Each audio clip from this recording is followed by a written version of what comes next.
बसून बोलणं आवडत नाही याचं कारण अनेक जण बाबा बुवा समजायला लागतात.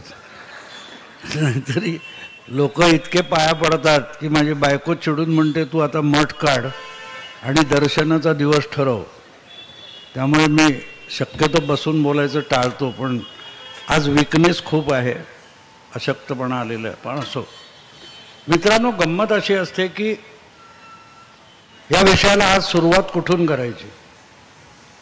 मला आठवतं लोकसभेची निवडणूक संपली, निकाल लागले आणि लोकसभेच्या निवडणुकीपूर्वी मी 14 आणि 19 या दोन निवडणुकांप्रमाणेच 2024च्या निवडणुकीसाठी सुद्धा माझा अंदाज व्यक्त करणारं पुस्तक लिहिलेलं होतं आणि माझा अंदाज साफ चुकला. 14ला बरोबर आला, 19ला बरोबर आला आणि 24ला चुकला. मी त्याचाही व्हिडिओ केला. माझा अंदाज साफ चुकला, पण मी सत्यापासून पळ काढत नाही. पण जर आपला अभ्यास चुकला, मी काय सेफॉलॉजिस्ट नाही आहे, मी कुठे सर्वे घेत नाही, ओपिनियन पोल एक्झिट पोल करत नाही. मी माझ्या घरात बसलेला असतो, जे काय समोर दिसतं कानावर येतं आणि माझा जवळजवळ 50 वर्षापेक्षा अधिक पत्रकारितेचा जो अनुभव आहे त्या आधारावर मी माझं विश्लेषण करत असतो, माझे अंदाज व्यक्त करत असतो. त्यामुळे अंदाज बरोबर आला हा सुद्धा योगायोग असतो असं मी प्रामाणिकपणे मानतो. कारण एक भाग असतो, मला नाही अनेक जण विचारतात, म्हणजे 2019च्या वेळेला मला आठवतं की माझा अंदाज बरोबर आल्यानंतर मुंबईतल्या एका मोठ्या इंग्रजी दैनिकाच्या संपादिकेने मला बोलवलं होतं की आमच्या संपादक मंडळाला तुम्ही हे कसं करताय सांगा, समजवा. तर मी गेलो त्यांच्याकडे आणि ज्यावेळेला त्यांनी सुरुवात केली तेव्हा मी त्यांना पहिलं स्पष्ट केलं की मी तुम्हाला समजवण्याचा प्रयत्न करीन, पण तुम्हाला काहीही समजणार नाही हे स्टॅम्प पेपरवर लिहून देतो. तेव्हा त्या संपादिकेने मला विचारलं की तुम्ही समजणार नाही असं का म्हणता. म्हटलं ह्या प्रक्रियेचे 2 भाग असतात, एक मी समजवणं आणि दुसरा भाग तुम्ही समजून घेणं. त्यामुळे मी समजावीन, पण तुमची समजून घेण्याची तयारी नसेल तर मी समजावून काही उपयोग नाही. ज्याला आमच्या म्हटलं मराठीमध्ये पालथ्या गाड्यावर पाणी म्हणतात. आणि मग ज्या वेळेला जवळजवळ 1.5 तास, पावणे 2 तास इंटरॅक्शन झाली तेव्हा त्यांना त्या संपादिकेने एक गोष्ट मान्य केली की तुम्ही जसा विचार करता तसा आम्ही करू शकत नाही. तर त्याचं कारण काय. तर त्यांना मी एक माझ्या आयुष्यातलंच उदाहरण दिलं. म्हटलं मी 1999 साली पहिल्यांदा अमेरिकेला गेलो. माझी पत्नी म्हटलं तिथे सॉफ्टवेअरमध्ये काम करत होती आणि तेव्हा तो तोशिबाचा पहिला लॅपटॉप घेऊन आलो. तर तो लॅपटॉप आणला, त्याची मेमरी 4 GB होती. 4 GB होती. म्हटलं आज त्याला 20 वर्ष होऊन गेली. आता तो काय तो मोबाईल काय तो म्हणतात स्मार्टफोन, त्याची मेमरी 160 GB 250 GB काय काय काय काय असते. म्हटलं आजच्या त्या लॅपटॉप असेल किंवा तुमचा स्मार्टफोन असेल त्याच्यावर जे फटाफट ॲप डाउनलोड करतात, तो एखादा ॲप आहे ते तो तेव्हाचा जो लॅपटॉप आहे 4 GB त्याच्यावर डाउनलोड करायला गेल्यावर होणार नाही. का होणार नाही. तर त्याच्यातलं जे काय असेल ते पहिले डिलीट करावं लागेल आणि मेमरी मोकळी करावी लागेल. तर 1-1.5 GBची ॲप असतात ती डाउनलोड होते. तुमचा म्हटलं प्रॉब्लेम तो आहे. तुम्ही राजकारणाचे अभ्यासक, संपादक, विश्लेषक, पत्रकार, ॲनालिस्ट जे कोणी आहात ते तुम्ही त्या तोशिबाच्या लॅपटॉपसारखे 99 अडकले आणि जग आले 2019. तो फरक तिथे पडतो की समजवणं सोपं आहे, पण समोर समजून घेणारा नसेल तर काय करायचं. आणि माझीच गंमत बघा, म्हटलं मी पॉलिटिकल सायन्सचा विद्यार्थीच नाही आहे, मी आर्किटेक्चरचा स्टुडंट आहे आणि माझे अंदाज बरोबर येतात आणि तुमचे चुकतात. कारण तुम्ही सगळे उल्हास बापट आहात. कारण पुस्तकात काय सांगितलंय याच्यावर इतकी गाढ श्रद्धा आहे की समोर काय दिसतंय ते बघायला माणूस तयार नसतो, बघायला तयार नसतो. ही सायकॉलॉजी असते. त्यामुळे तुमच्या मनात जी अडी आहे, मला काल एका चॅनेलच्या संपादकाचा फोन आला होता की ह्या सगळ्या म्हटलं उशीर झाला, पण म्हणेल तुमचं म्हटलं उशीर कशाला, एकापेक्षा एक पत्रकारितेचे ते पप्पू तुम्ही गोळा केलेले आहेत, जे तुम्हाला गेले 2 महिने काय काय सांगत होते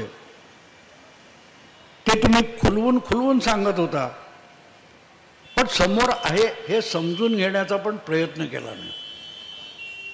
म्हटलं मला आठवतं की 2024च्या निकालानंतर देवेंद्र फडणवीसांनी जेव्हा त्याचं आपल्या कार्यकर्त्यांसमोर विश्लेषण केलं, तेव्हा देवेंद्र फडणवीसांनी वारंवार सांगितलं गेल्या 4 महिन्यात 4 जूनपासून काल परवाच्या निकालापर्यंत की फेक नॅरेटिव्हमुळे आम्ही हारलो. तर त्यावर प्रतिक्रिया देताना माझा फडणवीसांविषयी एकच आक्षेप होता की फेक नॅरेटिव्हमुळे बीजेपी किंवा एनडीए हरली नाही, बीजेपी किंवा एनडीए हरली हा फेक नॅरेटिव्ह आहे. आणि मग मी त्याच्यावर पण व्हिडिओ केले. म्हटलं गेले 4 महिने त्या संपादकाला मी म्हटलं गेले 4 महिने आपले देवेंद्र फडणवीस आपल्या कार्यकर्त्यांना नव्हे सगळ्या पत्रकार संपादकांना सांगायचा समजवण्याचा प्रयत्न करतायत की लोकसभेच्या निवडणुकीमध्ये भाजप एनडीए हरलेला नाही, आणि ते आकड्यानिशी समजावत आहेत, पण तुम्ही समजून घ्यायला तयार नाही आहात. वारंवार देवेंद्र फडणवीस काय सांगत होते, 0.3%चा फरक आहे, 0.3%. फक्त 2 लाख मतं हे महाविकास आघाडीला जास्त आहेत किंवा 2 लाख मतं महायुतीला कमी आहेत. फरक किती? एवढ्या 4-5-6 कोटीच्या मतदानामध्ये 2 लाख हा नगण्य फरक असतो. त्यामुळे 1-1.5% मतदान वाढलं असतं तर उलटे निकाल लागले असते. हे फडणवीस सांगतायत 4 महिने. ते फक्त कार्यकर्त्यांना ना सगळ्यांना सांगत होते. तुम्ही ते समजून घेतलं असतं तर आज जो चमत्कार असं जे बोललं जातंय ना, हा चमत्कार नाहीये, बिलकुल चमत्कार नाही. आता काल त्या संपादकाचा मागे लागला होता, त्याला मी समजावलं, बाळा मला एक सांग की लोकसभेला आणि भाजपच्या मतदानामध्ये नेमका टक्केवारी किती आहे? तुम्हाला हा ती तर गंमत आहे, दोन्ही वेळेला टक्केवारी जवळजवळ सारखी आहे, 26 आणि 27% मध्ये आहे. मग म्हटलं 9 लोकसभेच्या जागा आणि 132 विधानसभेच्या जागा, असं घडलं काय?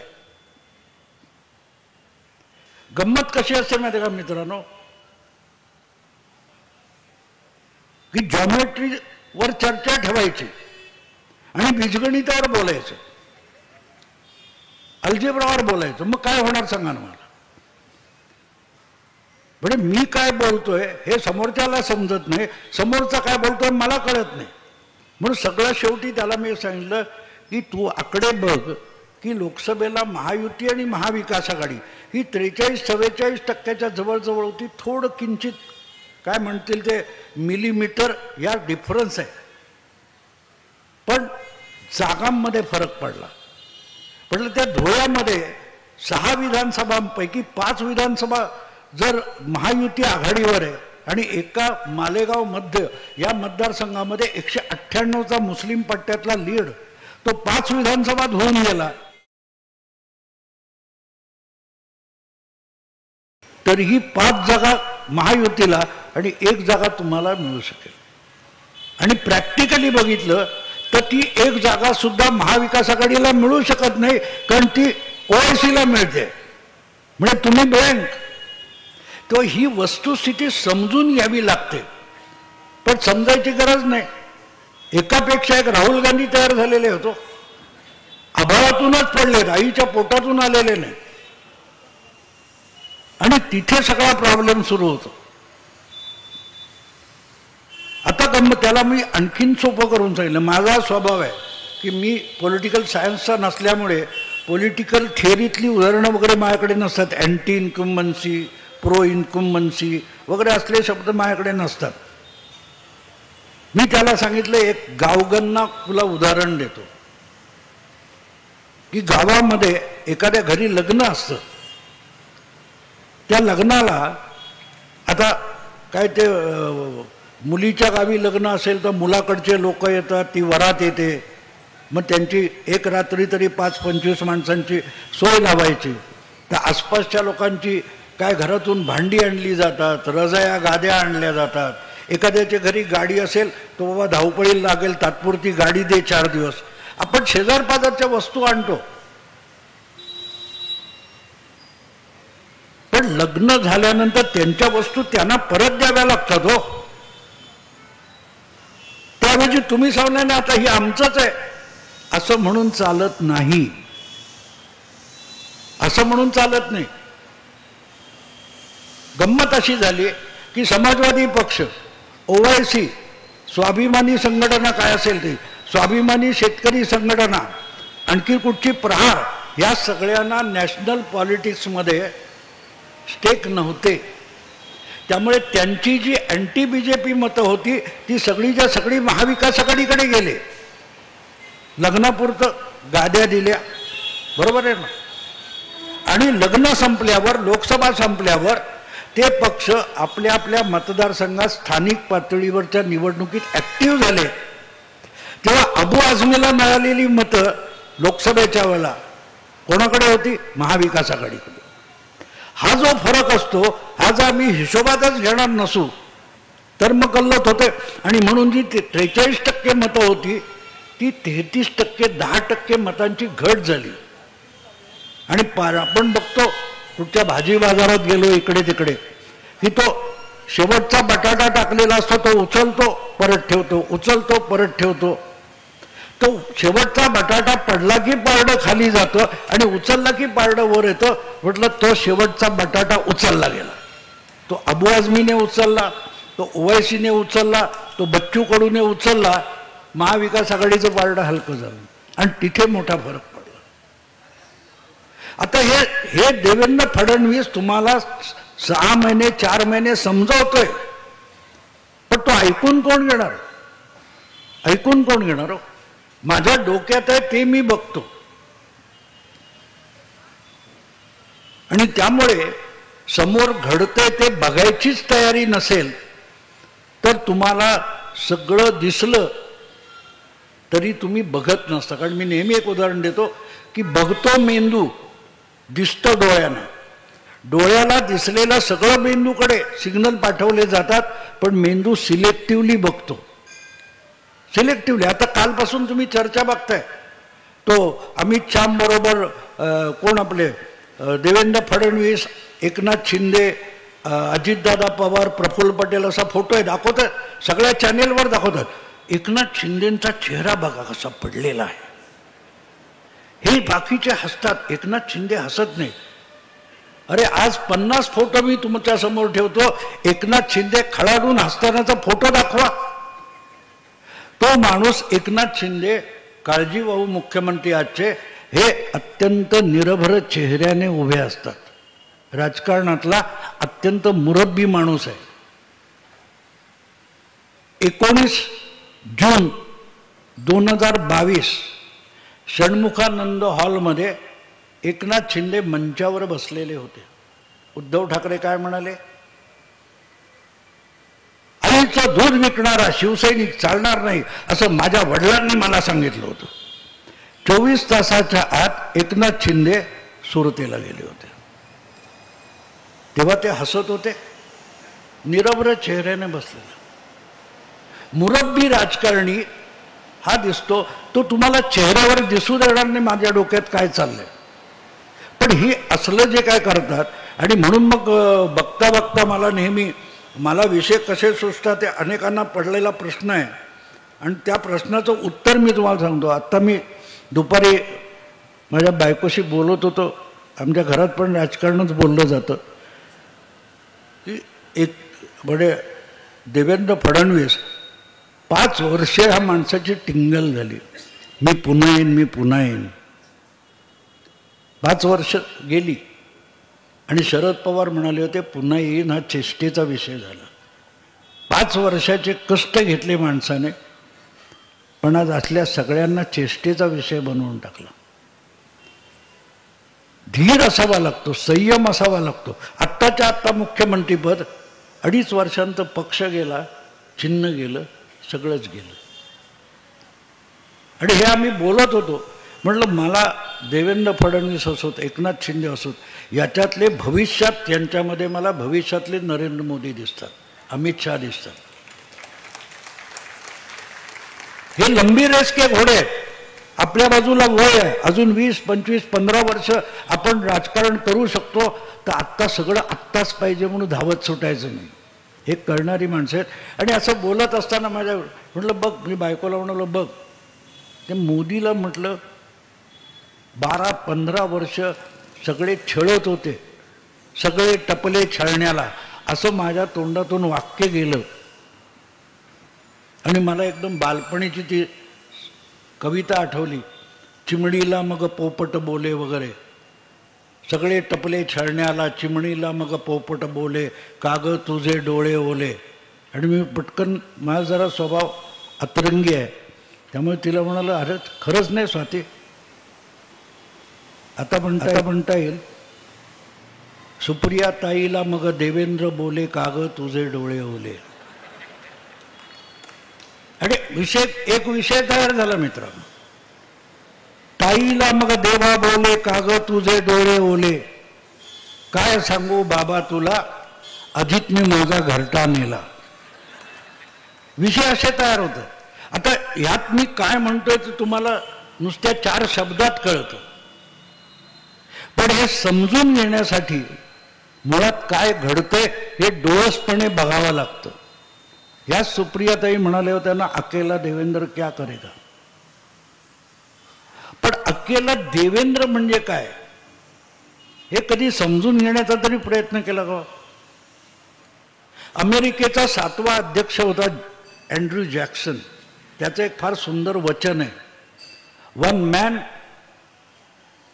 Man with courage makes a majority. आकडेने मेजॉरिटी होत नाही. एक माणूस जर हिम्मत असेल तर तो मेजॉरिटी असतो, तो मेजॉरिटी बनवतो. हे करून दाखवलं. घाबरून बसला नाही घरात ना. ठीक आहे, जी विचार करा मित्रांनो, 5 वर्षापूर्वीची परिस्थिती काय होती. मी आज बोलतोय 29 नोव्हेंबर आहे, आणखीन 2 दिवसांनी 1 डिसेंबर असणार आहे. 1 डिसेंबर 19 रोजी देवेंद्र फडणवीसांनी विधानसभेत बोलताना म्हटलं होतं की मेरा पानी उतरते देख मेरे किनारे घर नहीं बसाना, मैं समंदरू लौट आऊं. 5 वर्ष गेलीत, आणखीन 2 दिवसांनी 5 वर्ष पूर्ण होतील. नाकातोंडात पाणी गेले सगळ्यांचं, नाकातोंडात पाणी गेलं. तेव्हा बोलायला हरकत नाही, पण बोलताना जीभ टाळ्याला लावली आणि आवाज येतो म्हणून बोलायचं नसतं. त्याला काही सेन्स असावा लागतो. आणि हा सेन्स ज्यांनी सोडला होता त्यांना दूरचं राजकारण कळत पण नाही, करावंसं वाटत पण नाही. त्यांचा पराभव अपरिहार्य असतो. मला नेहमी साधी उदाहरणं सुचतात. मध्ये एक 4-5 महिन्यापूर्वीची गोष्ट आहे. मला एक त्या यूट्यूबवर एक सुंदर क्लिप बघायला मिळाली. गावस्कर कोणाला तरी जाहीर कार्यक्रम होता बहुतेक, वसीम अक्रम असा बसलाय सोफावर आणि गावस्कर बोलतोय. त्याने एक फार सुंदर आठवण सांगितली. श्रीकांत, कृष्णम्माचार्य श्रीकांत हा नवा बॅट्समन असताना ओपनिंगला तो आणि गावस्कर. तो म्हणाला पहिल्या 2 ओव्हर्स कृष्णम्माचार्य श्रीकांतने जो कोण समोरचा बॉलर होता त्याला आडवा उभा झोडून काढला. पण तो बॉलर फार मोठा बॉलर, गावस्कर म्हणाला मी त्याचं नाव नाही सांगणार, पण तो म्हणे इतक्या वेगात धावत येत होता की अगदी बॅट्समनच्या फॉलो थ्रू पर्यंत येऊन पोहोचायचा. तर दुसऱ्या ओव्हरनंतर म्हणे आम्ही दोघेही, श्रीकांत आणि मी जवळ येऊन आम्ही ते हे करत होतो. तर श्रीकांत मला ये कौन है, बहुत गाली देता है. तर म्हणाला, गावस्कर म्हणाला मी त्याला नाव सांगितलं, बॉलर कोण आहे, बहुधा तो इम्रान खान असावा. तर श्रीकांत म्हणा अय्यो वो है. तिसऱ्या ओव्हरमध्ये श्रीकांत बॅकफूटवर जाऊन खेळायला लागला, जो फ्रंटफूटवर खेळत होता, आणि तिसऱ्या बॉलवर LBW आउट झाला. हे इथपर्यंत वस्तुस्थिती आहे. कोणी सांगेल, कुठचाही कॉमेंटेटर सांगेल, पण Gavaskar is a thinker of cricket. त्याने त्याचं विश्लेषण, मनोविश्लेषण इतकं सुंदर केलं. तुम्हाला पहिल्या 2 ओव्हर्स श्रीकांत बॉल खेळत होता, तिसऱ्या ओव्हरमध्ये तो बॉलर खेळायला गेला. क्रिकेटर बॅट्समनने बॉल खेळायचा असतो, बॉलरशी खेळायचं नसतं. ह्या सगळ्यांना देवेंद्र फडणवीस पुरून उरलेत ना, कारण त्यांना माहिती आहे आपण बॉलरशी नाही खेळायचं, बॉल खेळायचं. आज आपण बघतोय जे घडलेलं, हा चमत्कार नाही आहे मित्रांनो, चमत्कार नाही. चमत्कार कधी असतो मित्रांनो? अनाकलनीय असतो ते. पण तुम्ही समजून घेतलं. मी एक माझं उदाहरण आणखीन एक आहे की एक दगड शिळा असते, आपण ती दगडाची शिळा बघतो, ते आपल्या सगळ्यांना दगड दिसत असतो. पण एखादा शिल्पकार असेल, आर्टिस्ट असेल, त्याला त्याच्यात मूर्ती दिसते, आणि तो चिन्नी हातोडा घेऊन बाकीचं सगळं कोरून कोरून बाजूला करतो आणि मूर्ती दिसते. आपल्याला वाटलं चमत्कार. नाही, दृष्टीचा भाग असतो. आपण ज्या दगड बघतो त्याच्यात तो एक शिल्प बघतो. आणि म्हणून महत्वाचं असतं की ती सगळी प्रतिकूल परिस्थिती, सगळे भाजपवाले आणि हडबडून गेले होते. काय झालं. आणि मला आठवतं, मी हिंदी यूट्यूबर्स आमचे आहेत, ते मला नेहमी बोलवतात. मी जातो, जयपूर डायलॉग्स आहे, ओमकार चौधरी आहे किंवा तो अभिषेक तिवारी आहे, ते बोलवतात. आणि ते म्हणे क्या हो गया? म्हणलं कुछ नहीं हुआ है, हमारे लोग उदासीन बैठ गए तो होगा. अगर हमने काम नहीं किया है तो गलती हमारी है, हमको कोई किसी ने हराया नहीं है. आणि त्यांना पटत नव्हतं. आत्ता 1 महिना झाला, आज 29 तारीख आहे.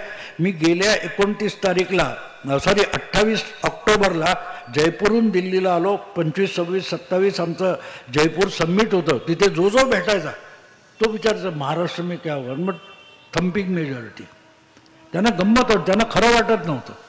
एवढंच काय, त्याच्या आधी जयपूर समिटच्या आधी हरियाणा झालं, तेव्हाही या लोकांचा फोन यायचे. मी त्यांना म्हटलं देखो हरियाणा में चमत्कार होगा.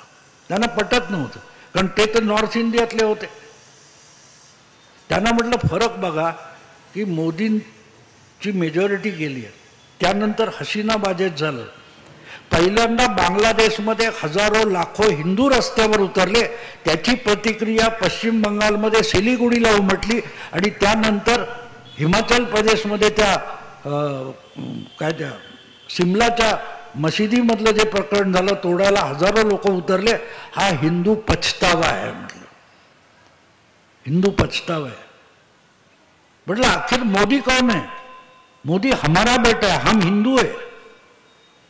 मोदी नहीं हारा है, हारे तो हम है, क्योंकि हमने गलती की है. ठीक आहे, मोदींचं पटत नसेल, तुम्हाला थोडं इकडे तिकडे वाटत असेल, पण ज्या प्रकारे मतदानामध्ये हिंदूंनी उदासीनता दाखवली, त्यामुळे 303 वरून 240 झालं. पण आपण एवढी शिक्षा देणं योग्य आहे का? हा जो पछतावा सुरू झाला, म्हटलं त्याची जबरदस्त रिॲक्शन येणार. ती हरियाणात आली. त्यांना तेव्हा पटत नव्हतं. म्हटलं जे करणार ते हिंदू करणार. तो बोले आप मोदी को बेटा बोलते हो ना? बिलकुल बेटा आहे. म्हटलं घरात एखादं खोडकर पोर असतं, ते फारच मस्त वालपणा, पण 2 धपाटे आईबाप देतात. पण चुकून वर्मी जर फटका बसला तर पोराला डॉक्टरकडे हॉस्पिटलमध्ये न्यावं लागतं. आणि त्या हॉस्पिटलमध्ये ट्रीटमेंट चालू असताना पोर रडत नाही, एवढे आईबाप रडतात. म्हटलं आपण मोदीचे आईबाप आहोत.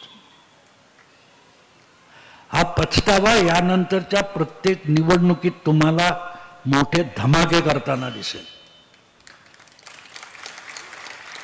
हा विजय भाजपाचा नाही हो, हा विजय हिंदूंचा विजय, हा विजय हिंदूंचा आहे. कारण लोकसभेमध्ये सगळे ॲनालिस्ट कौतुक सांगत होते की मुस्लिम कन्सोलिडेशन, दलित कन्सोलिडेशन. म्हटलं हिंदू झोपलेला सिंह असतो त्याला झोपू द्यायचा, लाथ नाही मारायची. तो एकदा उठला की मग तुमचं अवघड होतं आणि ते होणार आहे. आणि ते झालं तेव्हा मग जयपूर समिटमध्ये माझं खूप कौतुक चाललं होतं. जो तो मला येऊन भेटायचा, कारण मी पहिल्यापासून सांगत होतो हरियाणात हे होईल.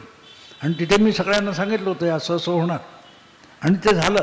याचं कारण मित्रांनो असं असतं की हा विजय हिंदूंचा का आहे की हिंदू, मी सांगतो हिंदू सायकॉलॉजी जी आहे, आपली मानसिकता आहे, आपण कोणावर हल्ला करत नाही. हिंदू धर्माचा प्रचार प्रसार करायला कोणी गेलं काय केलं हे इतिहासात पुराणात देखील तुम्हाला सापडणार.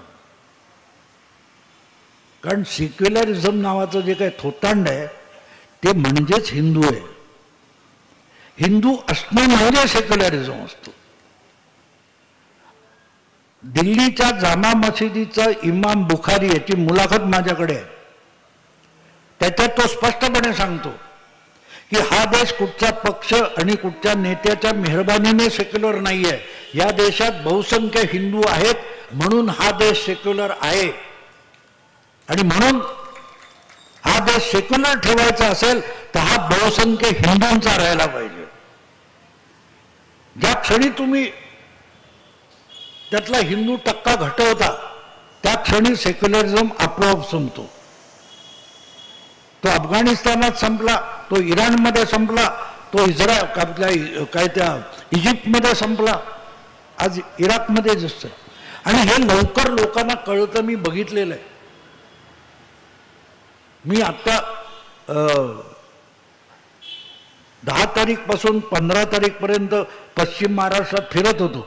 ह्या सगळ्यांना जे दिसलं नाही पश्चिम महाराष्ट्रात एवढं कसं झालं, कारण यांना माहितीच नव्हतं काय चाललंय, माहितीच नव्हतं काय चाललंय.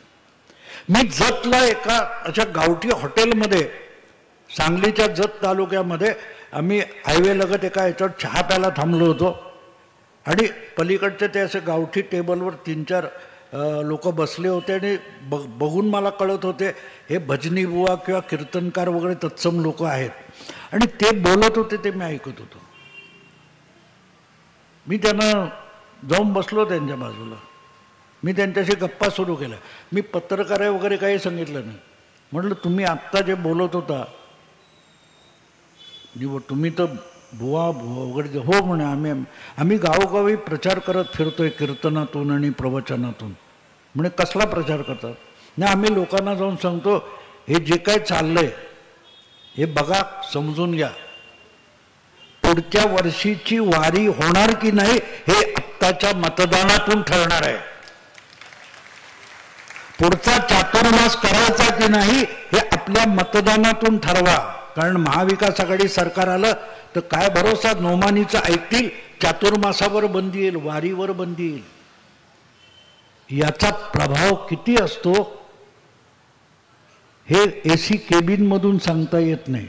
बुद्धीचा कितीही कुबेर असला तरी नाही समजत. याचं कारण कीर्तनकार म्हणजे काय समजलं पाहिजे. मोदी येतात, अमित शहा येतात, योगी आले, एक काय अर्धा पाऊण तास बोलले गेले, जमवलेली गर्दी पांगली.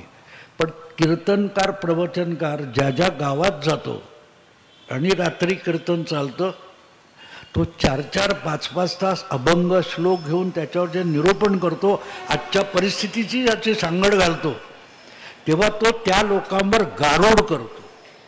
तो 4-4 तासाचं इंटरॅक्शन होतं आणि त्याचा प्रभाव जितका जनमानसावर पडतो तितका जाहीर सभेचा पडत नाही. आणि तिथे चमत्कार घडणारे माझ्या लक्षात आलं होतं.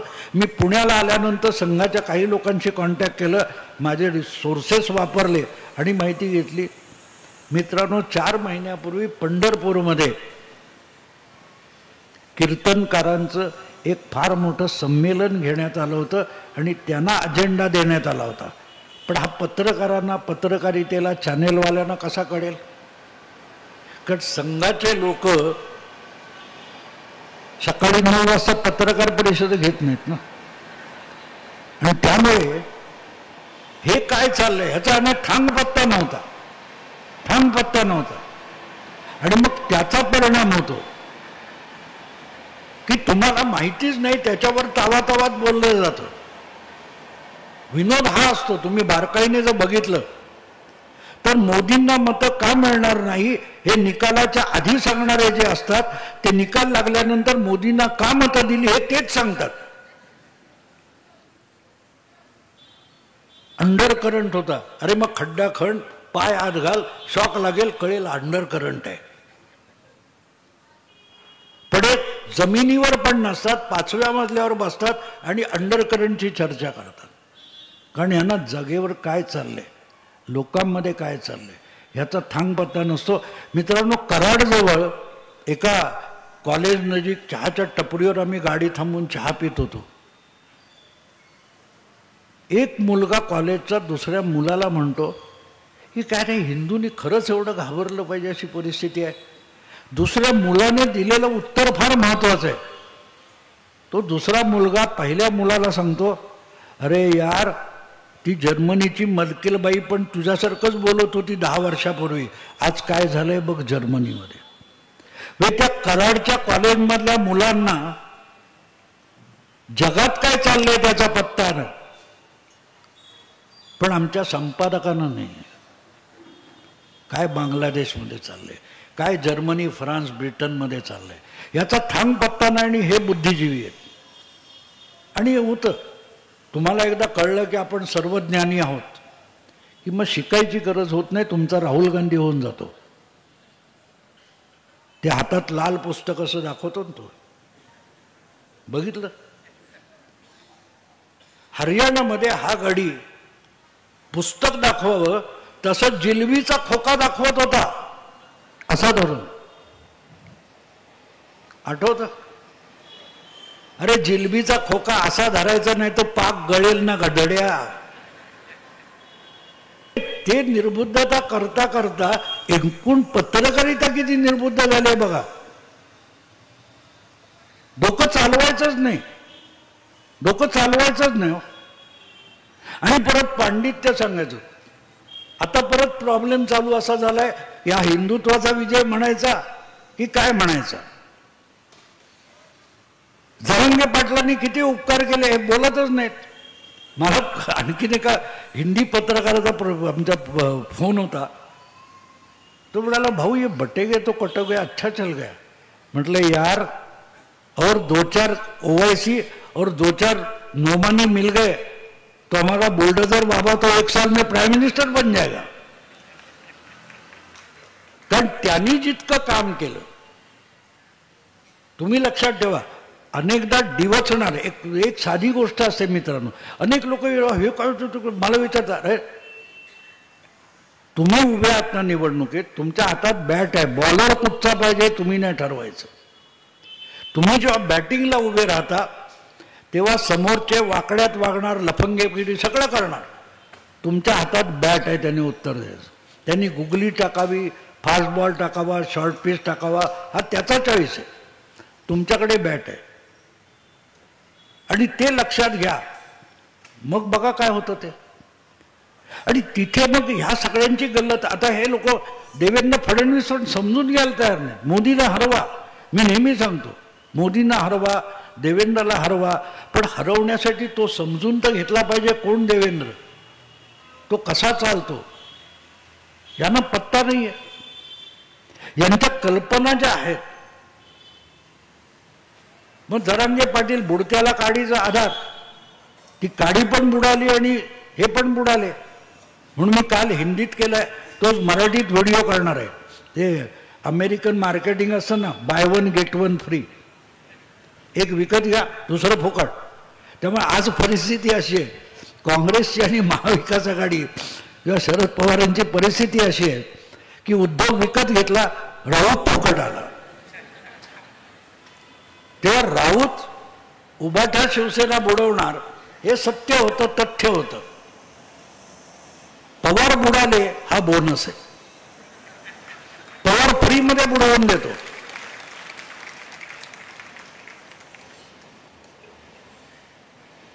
अरे विचार करा तुम्ही. मला म्हणजे एवढी मोठमोठे स्वतःला काय म्हणतात, चाणक्य वगैरे म्हणतात, पण ते काय असते, एक नशा असते, एक झिंग असते. की आपण लोकसभा जिंकली. मी तेव्हा पण व्हिडिओ केला की हा डकवर्थ लुईस आहे. डकवर्थ लुईस म्हणजे काय की पहिले 50 ओव्हर खेळतात आणि नंतर पाऊस पडला म्हणून 2-3 मॅच रद्द झाली की उरलंय किती वेळ त्यानुसार इतक्या ओव्हर, मग आता इतक्या ओव्हरमध्ये इतके रन्स करा. याचा अर्थ दुसरी टीम कितीही चांगली खेळली तरी त्यांच्या 15-20 ओव्हर पहिल्या गेल्या त्या जुन्या रेटने त्यांनी केलेलं कॅल्क्युलेशन असतं. त्यामुळे प्रॅक्टिकली डकवर्थ लुईस हा अन्याय असतो. पण खेळ चालू राहायला पाहिजे, नियम म्हणून ते स्वीकारायचं असतं. आणि इथे या लोकांनी गल्लत केली की तो विजय हा आमचा अंतिम विजय आहे. आणि आता अरे एक गोष्ट लक्षात ठेवा, लोकसभा आणि विधानसभेत फरक काय पडला. आता मला मकरन गाडीतून येताना विचारत होता, ओपिनियन पोल चुकीचे असतात का. मी नाही मानत, एक्झिट पोल चुकीचे नसतात, पण ते कुठचे कशाला लागतील याच्या मर्यादा असतात. ओपिनियन पोल किंवा एक्झिट पोल हे आधी झालेल्या निवडणुकीच्या आकड्याच्या आधारावर केलेले असतात. हे इतकी मतं मिळाली मग याच्यात इतकी घटतात काय इतकी वाढतात काय यानुसार ठरवतात. पण ते गणित हे आधीच्या इलेक्शनला लागून मर्यादित असतं. लोकसभेला 61% मतदान झालेलं होतं आणि 61% मतदान झाल्यानंतर जी काय टक्केवारी होती त्यामधला एक मोठा फरक लक्षात घ्यायला लागतो की महाविकास आघाडीच्या सगळ्यांनी सगळा जीव ओतून काम केलं होतं आणि दे वर ॲट देअर हायेस्ट. उलट बाजूला भाजप किंवा महायुतीने तेवढी मेहनत नाही केली, देखावा उभा केला होता, मेहनत केलेली नव्हती. आणि त्यामुळे भाजपची किंवा महायुतीची जेवढी क्षमता होती त्या क्षमतेनुसार मतदान झालं नव्हतं. त्यामुळे BJP was at there lowest. 3-4-5% मतदान वाढलं हेच तर देवेंद्र फडणवीस सांगत होते ना. 3% मतदान वाढवा, सगळे आकडे उलटे होतील. 5% मतदान झालं वाढलं, सगळा उलटफेर होऊन गेला. तो निवडणुका समजून घेणं आवश्यक असतं. मित्रांनो, समुद्र असतो ना, सुनामी आली, वादळ आलं, आपण सगळं बोलतो. हे समुद्राच्या खोलीच्या पातळीवर तुम्ही जाल तर 1 किलोमीटर उंचीच्या पातळीवर सगळी हालचाल चालू असते. त्याच्या आतला 5-15 किलोमीटर आतला जो तळागाळातला समुद्र असतो तो अतिशय संथ असतो, त्याच्यात कुठलीही लाट नसते. पण त्या वरच्या लाटेला तुम्ही काय समजून बसलात अंतिम सत्य, तर तो उथळ पाण्याला खळखळाट फार असतो. आणि तिथे या सगळ्या विश्लेषकांची गोची झाली. पहिली गोष्ट म्हणजे मी सेक्युलर आहे म्हटल्यावर मला पहिल्यांदा महायुतीचा पराभवच बघायचा आहे आणि तो एवढासा का होताना दिसला तरी सगळे हवेत गेले. पण फरक तिथे पडतो की जेव्हा समोरच्याने प्रयत्न केले तर काय. मला ते आठवतं 83 मध्ये जेव्हा आपण पहिल्यांदा विश्वचषक जिंकला तर त्यावेळेला वेस्ट इंडिज हरला होता, आपण जिंकलो नव्हतो. लक्षात ठेवा, त्यांचे पहिले 5 उत्तम फलंदाज ही आडवी तिडवी 30 ओव्हरमध्ये संपवायची, पण ते 5-6 विकेट पडल्या आणि नंतर डिफेन्सला काय राहिलं नाही. त्यामुळे त्यांनी चूक केली होती, हारागिरी केली होती, परिणाम म्हणून आपण जिंकलो. पण लॉईड परत आला टीम घेऊन आणि 6च्या 6 वनडे आपल्याला हरवलं होतं. आज लोकसभा आणि विधानसभेची तुलना करायची तर 83चा वर्ल्ड कप आणि नंतरच्या 6 वनडे यांची तुलना करा, मग तुम्हाला कळेल की आत्ता काय झालं. त्याच्यासाठी फार मोठे राजकारणी थिअरी बघायला लागत नाही. त्यांचं पोटेन्शियल होतं, बीजेपीचं पोटेन्शियल होतं, पण त्यांनी हारागिरी केली. लोकसभेला बीजेपीकडून हारागिरी झाली होती, त्याचे परिणाम भोगले. आणखीन एक भाग लक्षात घेण्यासारखा आहे. आता जे काय चाललंय ना, एकनाथ शिंदेचा चेहरा उतरलाय, अजितदादा अमुक करणार तमुक करणार. अरे कशाला करेल? अजितदादाला त्यांच्या काकाच्या विरोधात खंबीर आपल्या पायावर लोकसभेच्या वेळेला आता त्यांचा विश्वास बसलाय. एकमेकांची मतं एकमेकाला ट्रान्सफर झाली, पहिले इस्तेमाल करे फिर विश्वास करे. आज जेव्हा तरीही त्याला बरोबर ठेवलाय, त्यानंतर त्याला आपल्या पायावर उभा केलाय जर अमित शहाने, आणि काकांनी आपल्याला नुसती पदं दिली पण आपल्या पायावर उभं केलं नाही, लिफ्ट दिली पण पायाने चालू दिलं नाही. हा जो अजितदादाचा अनुभव होता त्यातून बाहेर पडून आता अजितदादा हा यांना हायकमांड, यांना काका मानणार आहे. हा फरक असतो राजकारणात. राजकारण हा दीर्घकालीन एक प्रक्रिया आहे. त्याच्यात आत्ताच काहीतरी मिळालं पाहिजे म्हटलं की तुमचा उद्धव ठाकरे होतो. मिळालं, टिकलं किती, टिकलं किती.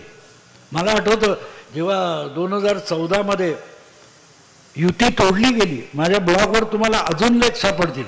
मी भाजपला उभं आडवं झोडपून काढलेलं आहे, कारण तेव्हा युती तोडायची वेळ नव्हती. याच्यात भाजपला भविष्यात फार मोठी किंमत मोजावी लागेल हे मी म्हटलं होतं. मी तेव्हा भाजपवाल्यांनी खाली घातलेल्या शिव्या आजही आहेत तिथे. हा मार्मिकचा संपादक होता, हा शिवसैनिक आहे. म्हटलं मी शिवसैनिक नसतो, भाजपवाला नसतो, मी फक्त पत्रकार आहे. मी टीका कोणावरही, पवारांवर असो किंवा आणखी कोणावर असो, टीका कधी करतो की जेव्हा तुमचा अजेंडा, तुमची तत्व, तुमची काय पॉलिसी आहे तिला सोडून तुम्ही तुमचं भविष्यातलं नुकसान करता असं दिसतं. ही गोष्ट, ही कृती ही तुम्हाला हार्मफुल आहे असं वाटतं, तेव्हा मी तुम्हाला झोडतो, आत्महत्या करण्यापासून रोखायचा प्रयत्न करतो. माझं नुकसान देवेंद्रनी कबूल केलं ना माझ्याकडे की तुमचं म्हणणं बरोबर होतं, की तेव्हा बिनशर्त पाठिंबा काकांनी दिला. भाजप पण हुरळला होता ना, उद्धवला दुखावलं होतं. पुढची 5 वर्ष त्याची किंमत मोजावी लागली. या सगळ्याची गरज नसते, म्हणून ती वेळ येईपर्यंत थांबायला पाहिजे. पण ठीक आहे, डोपरं फुटल्यानंतर जर भाजपवाले शहाणे झाले असतील तर ते म्हणतात ना, सुबह का बोला शाम को लौट आहे, तसं असतं. आणि मला आठवतं मी त्यानंतर परत एकदा हे दोघे एकत्र आले सरकार. त्यानंतर किस्त्रीमने जेव्हा विशेषांक काढला होता देवेंद्र फडणवीसांच्या वाढदिवसाला, तर तेव्हा मी म्हटलं होतं की हा लंबी रेस का घोडा आहे. देवेंद्र फडणवीस हा लंबी रेस का घोडा आहे. आणि आणखीन एक मी वक्तव्य केलं होतं की आपल्याकडे म्हण आहे, वासरात लंगडी गए शहाणी. पण 2014 पासून 2019 पर्यंत महाराष्ट्रातलं राजकारण बघितलं तर देवेंद्र हेच वासरू होतं, बाकी सगळ्या गायी होत्या. आणि म्हणून मी त्या किस्ट्रीमच्या त्या अंकाच्या प्रकाशनाच्या वेळेला एक वक्तव्य केलं होतं, झालं उलट झालं. लंगड्या गाईत वासरू शहाणा निघालं. आणि आज ते शब्द खरे झालेत की सगळ्यांना लंगड्या गाई करून टाकल्यात आणि वासरू आपल्या जागी आहे. फरक तो असतो मित्रांनो, घाई करून चालत नाही. तुमच्याकडे जबरदस्त संयम पाहिजे, जबरदस्त. 303 पासून 240 पर्यंत नरेंद्र मोदी आले, म्हणून माणूस खचला नाही. मला अनेक जण म्हणाले पत्रकार की आता मोदींना लगाम लागलेला आहे, आता एवढं म्हणलं बिलकुल नाही, तुम्ही चुकीच्या समजतात. One man with a courage makes a majority. म्हणजे तुम्ही जर भ्रमात राहाल ना की आता मोदी काय करणार, तो तितकाच बुलडोज करत जाणार. म्हटलं नाही, नितीश नायडू म्हटलं त्यांनी पाडावं सरकार, जरूर पाडावं. मध्यवर्ती निवडणुका परत तेवढ्या जागा येतील, ह्यांच्या 99 येतील. म्हटलं एवढं सोपं नाही आहे राजकारण. आणि हिम्मत आहे मर्दा तो मदद खुदा म्हणतात. म्हटलं ह्या माणसाकडे फार मोठी हिम्मत आहे. आणि त्यामुळे त्यांनी पठडीत आपल्या बघा ना, ज्या प्रतिकूल परिस्थितीतून देवेंद्रनी अख्खं महाराष्ट्राचं राजकारण फिरवलंय. फक्त आता भाजपचा मुख्यमंत्री येतो म्हणून खुश होऊ नका. भाजप हा विषय दुय्यम असतो मित्रांनो. महाराष्ट्राच्या राजकारणातल्या दोन प्रवृत्ती खच्ची झाल्या आहेत. एक उद्धव प्रवृत्ती आणि दुसरी शरद पवार प्रवृत्ती. विचका करून ठेवणे.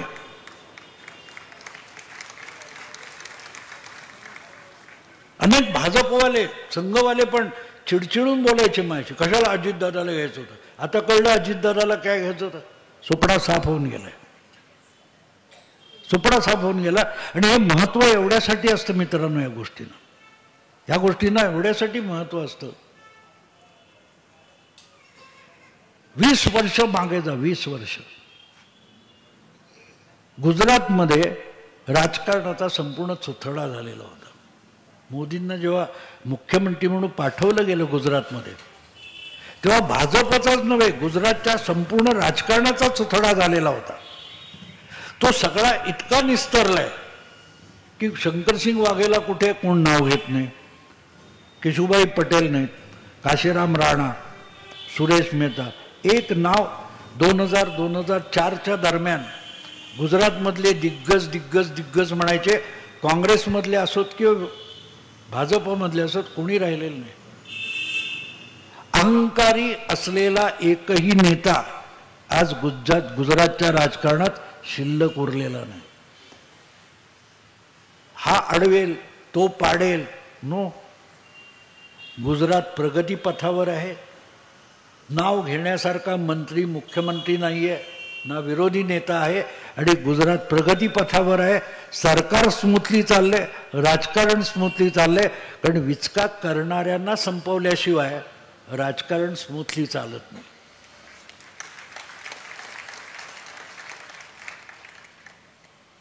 सत्ता सुद्धा, मी फार अगदी शाळकरी वयामध्ये त्या काळात डॉक्टर राम मनोहर लोहिया यांची एक मुलाखत वाचली होती. मी होतो शाळकरी वयात. त्यावेळेला समाजवादी पक्ष जोरात होता आणि त्या पत्रकाराने डॉक्टर राम मनोहर लोहिया जे समाजवादी नेते आणि विचारवंत होते, त्यांना प्रश्न विचारला होता की तुमच्या पक्षाचं बहुमत आलं तर तुम्ही पंतप्रधान व्हाल का. ते म्हणाले नाही, मी पक्ष सोडून देईन. तुम्हाला का. त्यामुळे माझा पिंड विरोधी पक्षाचा आहे. तेव्हा माझ्या पक्षाचं सरकार आलं, त्याला ठोकून काढणारा कोणतरी विरोधी पक्ष पाहिजे ना. मी विरोधी पक्षात जाईन. म्हणजे माझा पक्ष सोडीन, नवा पक्ष काढीन किंवा विरोधी पक्षात बसेन. तो म्हणाला का. मग तुम्हाला पंतप्रधान म्हणून कोण चांगलं वाटतं. म्हणाला नेहरू चांगला पंतप्रधान आहे. अरे म्हणून तुम्ही तर रोज टीका करता. म्हणे हो, गाडीवान बैलाला चाबूक मारतो ना. म्हणाला मी गाडीवान आहे, तो बैल आहे.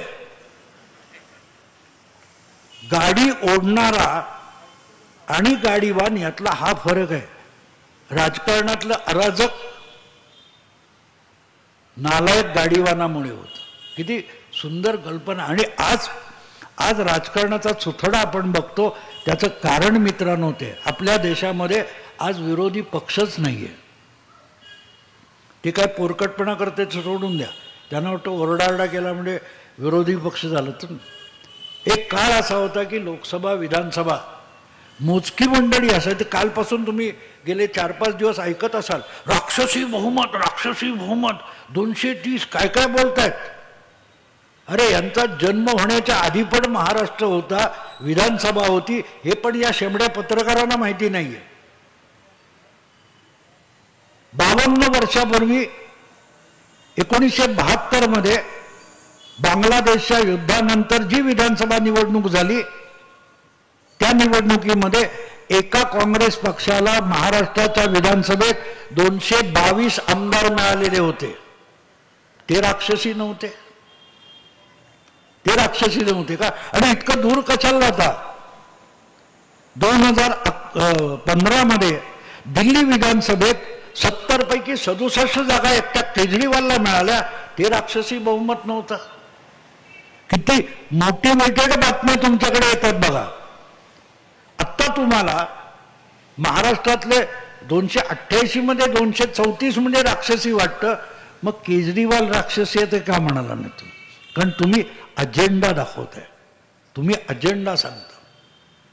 पण जे कोणी मुठभर होते रामभाऊ म्हाळगी होते, आमच्या मुंबईचे हसू अडवाणी होते, 2-3 जनसंघाचे, 2-4 समाजवादी जनसंघाचे, 10-12 शेका पक्षाचे, पण इतके कृष्णराव धुळूप होते कल्याणचे.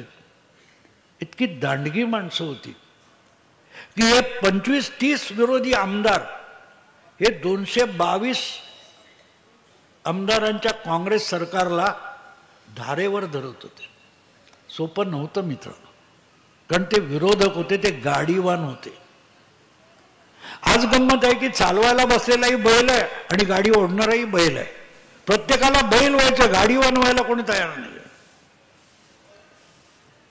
म्हणून मला हा विषय पण निघाला असा की एक चॅनेलचा अँकर मला म्हणत होता तुम्ही पाहिजे वगैरे वगैरे मुलाखतीसाठी.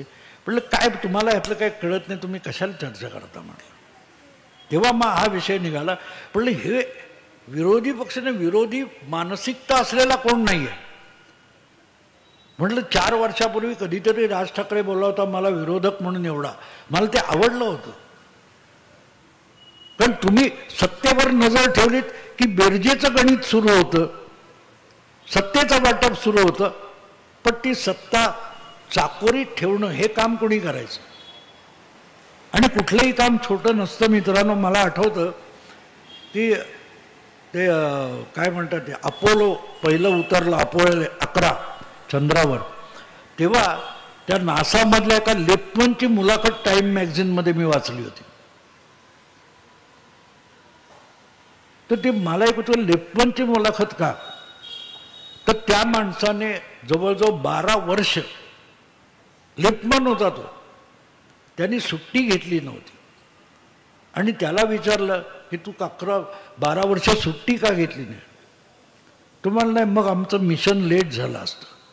तो इंटरव्ह्यू घेणारा म्हणाला तू तर लिप्टमन आहेस, तू काय शास्त्रज्ञ नाही आहेस. तो म्हणाला नाही, म्हणा मी शास्त्रज्ञ नाही आहे, पण इथे जेवढे शास्त्रज्ञ काम करतात ना त्यांना कुठच्या मजल्यावरून कुठल्या मजल्यावर जायचं, कुठल्या वेळेला त्याला कुठल्या मजल्यावर जायचं हे मला माहिती आहे, त्याला मला सांगावं लागत नाही. आणि ते सांगताना त्याच्या विचाराची शृंखला तुटते आणि त्याला ती पहिल्यापासून सुरुवात करायला जो वेळ लागतो तो मी वाचवत होतो. टाळ्या वाजवल्यात मित्रांनो. आपल्याकडे संघाचा स्वयंसेवक काही वेगळं काम करतो का. तो 9 वाजता पत्रकार परिषद घेत नाही रोज. मी 3 नोव्हेंबरला व्हिडिओ टाकलाय, 23 तारीखला हे सगळे म्हणतील संगम शरणम गच्छामी. 20 दिवस आधी, कारण संघवाले कसं काम करतात ते मी बघितले. ते बोलणार नाहीत, सांगणार नाहीत, ते काम करतात. आणि तिथे ह्या सगळ्यांची गल्लत होते की यांना पत्रकार परिषदेतून ओरडून सांगावं लागतं की आम्ही हे करतोय, नाही तर ह्यांना बघायला वेळ नाहीये. आणि त्यामुळे जो काय घडला तो चमत्कार आहे असं मी बिलकुल मानत नाही. हे होणारच होतं, होणारच होतं. कारण मला दिसत होतं, जाणवत होतं, मी ज्यांना भेटत होतो त्या प्रत्येकाच्या डोक्यात हे होतं की म्हणजे मोदींना जेवढा 240 आकडा दुखला नाही तितका तो हिंदूंना दुखलेला आहे. आणि मी म्हणजे उदाहरण दिलं तुम्हाला की पोर ट्रीटमेंट करताना रडत नाही, एवढे आईबाप रडतात. हिंदू सामाजिक मानसिकता जी आहे ती तशी आहे आणि म्हणून त्याचे परिणाम होणारे मला माहिती होतं. पण मुद्दा असा आहे की हे थांबणार नाही. मला आठवतं 2024चा जो माझा अंदाज चुकला तो आकड्यांचा अंदाज चुकला, पण माझी कल्पना चुकली नाही. माझ्या पुस्तकाचं 2024साठी ज्या कल्पनेवर आधारित मी पुस्तक लिहिलं त्यात मी म्हटले, त्या पुस्तकाचं नाव अश्वमेध 2024. आणि त्याच्यात मी स्पष्टपणे लिहिलंय की ही निवडणूक मोदी लढवत नाहीयेत, लढत नाहीयेत. याला अश्वमेध मी एवढ्यासाठी म्हणतो की जो अश्वमेध करणारा चक्रवर्ती असतो तो दुसऱ्यांचं राज्य बळकावत नाही, तो स्वतःला केंद्र शासन म्हणून घोषित करतो. आणि ज्याचं ऑब्जेक्शन असेल त्याने घोडा अडवावा मग लढाई होईल. हरियाणात घोडा अडवला गेला, महाराष्ट्रात घोडा अडवला गेला, लढाई झाली. जिथे जिथे घोडा अडवला गेला तिथे तिथे आता लढाई होईल. आणि जेव्हा लढाई होते तेव्हा चक्रवर्तीचं वर्चस्व मान्य केलं तर तुमचं राज्य तुमचं राहू शकतं, फक्त त्याला चक्रवर्ती माना. नाही मानलात तर तुमचं राज्य खालसा केलं जातं. तेच महाराष्ट्रात झालं. यापेक्षा अधिक सांगायची आवश्यकता आहे असं मला वाटत नाही. मित्रांनो, मी दमलेलो आहे. मी आत्ता इथे थांबतो. फार ऊर्जा नाही आहे, पण तुम्ही इतक्या अगत्याने आलात, मला यावं लागलं. नमस्कार.